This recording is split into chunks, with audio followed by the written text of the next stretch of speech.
So today we're going to continue reading The Courage to be Disliked. I've been hoping to hear from a young person just like you and to learn as much as possible from what you could tell me. Thanks. I do not intend to dismiss you out of hand. I will take your views into consideration and then look at the possibilities that present themselves. The world is simple, and life is simple too. If there is anything in this thesis that might contain truth, it will be life from a child's point of view. Children do not have any obvious duties, like paying taxes or going to work.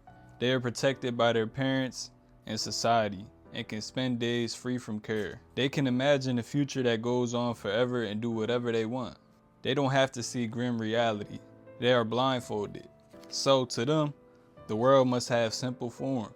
However, as a child matures to adulthood, the world reveals its true nature. Very shortly, the child will know how things really are and what he is really allowed to do. His opinion will alter, and all he will see is impossibility.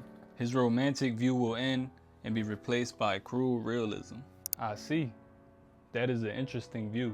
Once grown up, the child will get entangled in all kinds of complicated relationships with people and have all kinds of responsibilities thrust upon them. That is how life will be, both at work and at home, and in any role he assumes in his public life.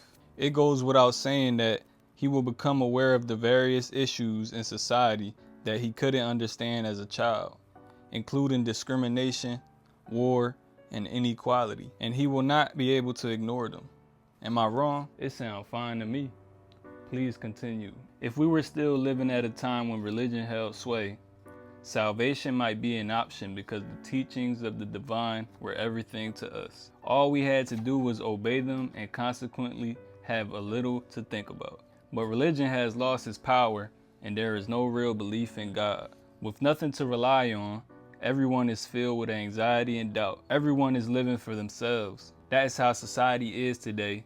So please tell me, given these realities and in the light of what I have said, can you still say the world is simple? There is no change in what I say.